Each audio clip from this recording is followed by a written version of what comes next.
Hola, yo voy a explicarles la replicación del ADN y la función que tiene cada enzima que interviene en este proceso.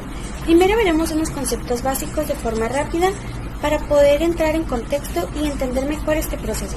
Como primer concepto, ¿qué es el ADN? De una forma rápida y concisa podemos decir que el ácido desoxirribonucleico, también llamado ADN, es una cadena constituida por nucleótidos. Esta se conoce como un ácido nucleico, que contiene las instrucciones genéticas usadas en el desarrollo y funcionamiento de todos los organismos vivos y algunos virus. Otro concepto básico para entrar en materia sería conocer qué son las enzimas. Las enzimas son proteínas que catalizan reacciones químicas en los seres vivos. Dicho de otra forma, ayudan a acelerar procesos químicos en el metabolismo de los seres vivos. Las enzimas que intervienen en el proceso de la replicación del ADN son la topoisomerasa, la helicasa, polimerasas, trimasa y la ligasa. En este proceso consta de 3 etapas. La primera es la iniciación, donde primero nuestra hebra de doble hélice es desenrollada por la topoisomerasa. Después la helicasa se encarga de separar en 2 hebras, rompiendo los puentes de hidrógeno que mantienen unidas a las 2 cadenas de ADN y se crea una horquilla de replicación, que sería esta. Esta sería la topoisomerasa que desenrolla la hélice de ADN y esta sería la helicasa que va rompiendo los puentes de hidrógeno, dándonos 2 cadenas resultantes. En este punto, cada cadena se llama cadena molde para el diseño de 2 cadenas complementarias para dar como resultado 2 cadenas de ADN.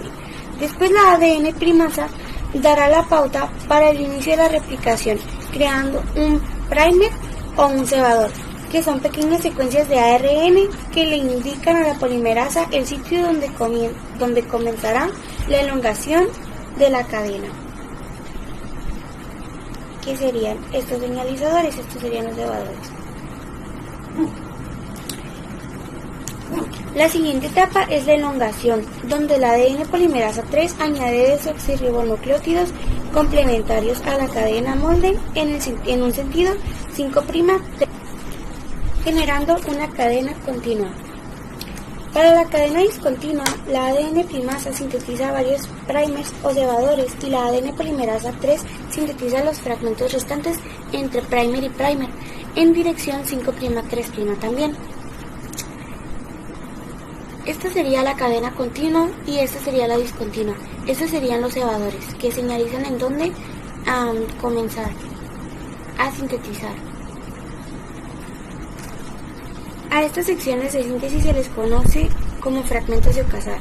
Una vez hecho esto, la exonucleasa, que es otra polimerasa, elimina los primers de ARN y la polimerasa 1 rellena con desoxirribonucleótidos esos espacios entre los fragmentos de ocasar. Aquí se pueden ver los señalizadores o cebadores. Y aquí cómo se va sintetizando el resto del ADN. Y aquí están estas polimerasas que quitan estos cebadores, estos señalizadores.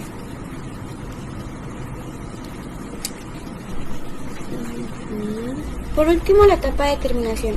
En este el ADN ligasa une todos los fragmentos de ADN en ambas cadenas para obtener 2 hélices de ADN. Y por último, la topoisomerasa relaja la tensión de torsión en la cadena producida por la helicasa para permitir el plegamiento de las cadenas. O sea, esta por última ya deja que las cadenas se vuelvan a torcer, dejando como resultado 2 cadenas de... Ahora les voy a hablar sobre la transcripción del ADN. ¿Pero qué es la transcripción del ADN? Es el proceso por el cual se genera una copia de ARN a partir de una secuencia de un gen. Esta copia se llamará molécula de ARN mensajero. Esta deja el núcleo de la célula y entra en el citoplasma, donde se dirige a la síntesis de proteínas en los... Ahora vamos a ver el proceso más a detalle. Primero podemos observar esta ARN polimerasa, que es una enzima que se encargará de la transcripción para la síntesis del ARN mensajero. Aquí podemos ver un señalizador de donde va a comenzar nuestra ARN polimerasa a sintetizar a partir de aquí. Esta es nuestra hebra de ADN y pues aquí está el señalizador. Podemos ver cómo la ARN polimerasa va avanzando y conforme esta avanza, podemos ver cómo va haciendo la transcripción. Si nos damos cuenta, la ARN polimerasa no está tomando en sí estas letras de abajo. En realidad lo que está transcribiendo es una transcripción complementaria de la cadena. Si nos damos cuenta, en lugar de citosina, adenina, guanina, lo que tenemos aquí en realidad serían los complementarios de la cadena, que serían en lugar de citosina, guanina, en lugar de timina, uracilo, en lugar de guanina, citosina, y así sucesivamente. Va tomando toda esta cadena, la va sintetizando, y cuando encuentra este otro señalizador, que es el terminador, se detiene y termina de sintetizar nuestro ARN mensajero, que sería esta hebra de aquí. Esta es la hebra que sale del núcleo, va al citoplasma y se dirige a los ribosomas. Hola, mi nombre es Alejandra y yo les voy a explicar el proceso de maduración del ácido ribonucleico, mejor conocido como RNA. Y para que quede un poco más clara la información, voy a empezar por explicar qué es el RNA, un poco de sus características. El ácido ribonucleico es una molécula similar a la del ADN, pero a diferencia del ADN, el ARN es de cadena sencilla. Como podemos ver aquí en la imagen, pues es una cadena muy sencilla. Una hebra de ADN tiene un eje constituido por un azúcar, o sea ribosa, y grupos de fosfato de forma alterna. Unidos a cada azúcar se encuentra una de las 4 bases, que son la adenina, el uracilo, la citosina o la guanina. Hay diferentes tipos de ARN en la célula: el ARN mensajero, el ARN ribosomal y el ARN de transferencia. Una vez que conocemos esta información, procedo a explicar el proceso de maduración ya completo. Ok, como podemos observar en la imagen, el ARN está compuesto por numerosas secuencias cortas codificantes llamadas exones, que son estos de color azul, que están aquí. Están intercaladas entre secuencias largas no codificantes llamadas intrones, que son las de color rojo. Ahorita van a aparecer de nuevo. Aquí tenemos a los intrones. ¿Okay? Para que la molécula de ARN pueda ser utilizada para producir las proteínas, los intrones deben eliminarse por el proceso de maduración. ¿Okay? Para poder producir las proteínas, pues se debe de eliminar esto, líneas rojas, que son los intrones, mediante un proceso de maduración. Una estructura denominada esplisosoma tiene un papel muy importante en la maduración del ARN. El esplisosoma está compuesto de varias moléculas pequeñas que se llaman snRNP. Están compuestos por proteína y moléculas de ARN, pero son más pequeñas. La formación, inicia cuando un snRNP se une al extremo 5' de un intrón y otro diferente se le une a un extremo 3' del mismo intrón. O sea, que se les une de este lado izquierdo y del lado derecho. Aquí está, estos dos lados. Es cuando se les une un SNR a cada uno de los lados. Después, otros snRNP interactúan con él, poniendo en contacto los dos extremos del intrón mencionados, o sea, el 3 y el 5 del mencionado aquí, los ponen en contacto sus extremos y hace que se forme un lazo. Esos lazos son los que se refiere. Cuando se van uniendo, se va formando el lazo, como podemos ver. Aquí se van uniendo y se van formando los lazos al mismo tiempo. Este lazo es un esplisosoma completo. A continuación, se separa el intrón, o sea, las líneas rojas se separan, como podemos ver. Aquí, porque desaparecen, se separan. Y los exones se juntan.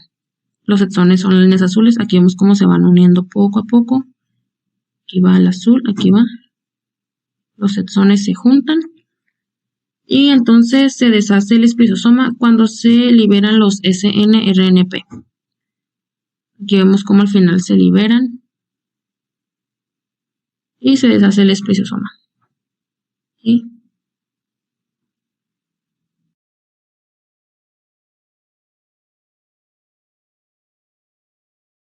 Ahora les voy a hablar sobre la traducción del ARN.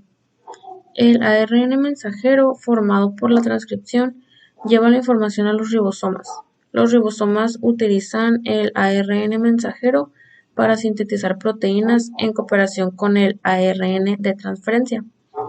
El mensaje del ARN está cifrado en lo que conocemos como código genético, que es como un lenguaje biológico. Estas palabras, por así decirlo, del código genético están cifradas en una secuencia de bases nitrogenadas. En esto se refiere a esto de aquí. Se refiere a los códigos genéticos, las letras que están aquí. Para formar una palabra de este código se requiere un mínimo de 3 bases nitrogenadas. A estas 3 bases o tripletes se le conoce como codón y se puede traducir como un aminoácido o en una señal de inicio o terminación del proceso de la traducción. Ok, vamos a empezar con el proceso de traducción. Ok, aquí vemos cómo se une el ribosoma. Okay, la traducción inicia con la unión del ARN mensajero al ribosoma a partir de un triplete o codón de iniciación. Ok, aquí vemos cómo se une. Ok, y usualmente es adenina, uracilo y guanina, donde se inicia, como podemos ver aquí. Aquí, adenina, uracilo y guanina. Ahí se inicia, que se traduce en un aminoácido llamado metionina. El ribosoma abarca 2 codones del ARN mensajero que se van a acoplar a 2 ARN de transferencia. Okay, aquí vemos cómo abarca los 2 del ribosoma. Aquí lo voy a poner. Ok, aquí abarca los 2. Y el ARN de transferencia, como podemos ver, es como una pieza de rompecabezas. En un extremo coincide con un codón del ARN mensajero y en el otro lleva un aminoácido específico y es así pues como un transporte de aminoácidos. Aquí podemos ver cómo sí coinciden. Okay.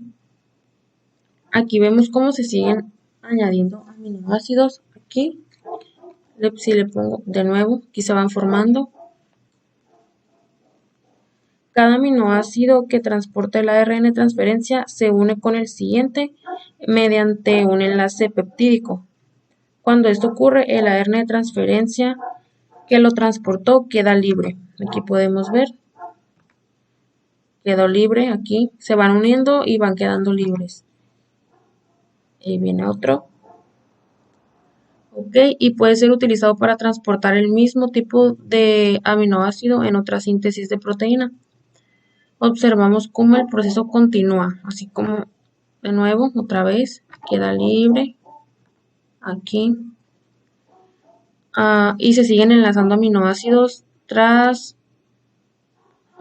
que son transportados por el ARN de transferencia. Okay, el ribosoma hace un recorrido por los codones del ARN mensajero, como hemos visto desde el inicio, ya empezó un recorrido aquí, en el sentido de 5 a 3', okay, de 5' y acá está 3'. Okay, el proceso de traducción termina hasta topar con un codón de finalización al que no le corresponde ningún aminoácido. Okay, vemos cómo viene otro de nuevo, así se continúa la cadena. Okay, queda libre. Okay, aquí ya nos topamos con el codón finalizado. A este no le corresponde ningún aminoácido, es decir, que no se traduce en ningún aminoácido. En este punto, el ribosoma se separa, como pudimos ver aquí. El ribosoma se separó del ARN mensajero, o sea, ya no se encuentran unidos. Y también la cadena de aminoácidos queda libre. Aquí se fue para este lado, perdón. Está. Y así termina el proceso de traducción porque una proteína es una cadena muy larga de aminoácidos que está plegada.